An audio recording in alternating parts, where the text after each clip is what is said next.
Hey, ladies and gentlemen, this is Carmine Sabia for Explain America. An adult film star, Stormy Daniels, is embroiled in another love scandal. I have to use the word love. Before we get started, please make sure you like, comment, share, and subscribe. Those little things really help us out and they help our channel continue to grow. So before we get started, you know that I'm using the word love in place of the other word that I can't say here. Apparently, there was a report that Michael Avenatti said that Michael Cohen, Trump's former fixer, his former attorney, and Stormy Daniels had a steamy affair. And One American News published this story, and it just published it straight up. Well, it turns out Avenatti never said that, and according to everybody involved, there was no affair. And this was a complete lie. Now, One American News has had to retract it completely and issue an apology. But where they got that information, I don't know. I mean, it's not hard to believe Stormy Daniels would have an affair with anybody, right? I mean, that's her job. That's her job. You pay her enough money, stick a camera in front of her face, that's her job. So it's not hard to believe, and I guess maybe that's what got them. And I am a One American News fan, but guys, you got to check your facts before you publish a story. You can't just do that. And so, I mean, this thing is now all over the place. And what one person on CNN said is the damage is already done because the jury's going to hear that story. And you could tell them to strike it from the record. You could tell them to pay no attention to it.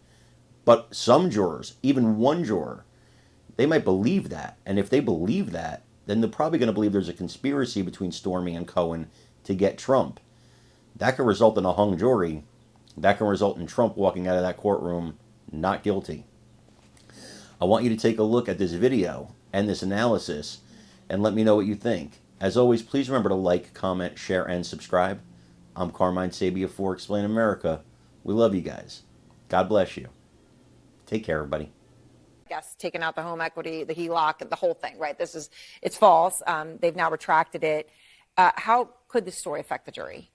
Well, it could get to the jurors one way or another, either directly that the jurors are exposed to the story or that their friends, colleagues, family members are exposed to it. And they say, oh, do you hear about this? And they maybe overhear the story indirectly. And I think that's really awful because it really would be indicting, in a certain sense, the credibility of two of the star witnesses in the trial under completely bogus conspiracy theory that has it's not like it's just bogus, it has no connection, as far as we understand it, to any facts. So that's what's really bad about it and its timing. No, I mean, it's like it's completely made up. I mean, if that were the sort of thing that anyone could find a connection to, they would have done so a long time ago, Joe. I mean, right, they're not retracting it because it's false. So without question. So the law and then the practicality, right? The law is the judge obviously instructs the jury repeatedly, right? You're not to talk about it. You're not to listen to any news reports. You're to disregard anything and everything until or unless you come into the courtroom and it's out of the mouths of witnesses. And so the essence of any trial is to focus on the merits of testimony. That's the legal reality. The practical reality is you can't unring a rung bell.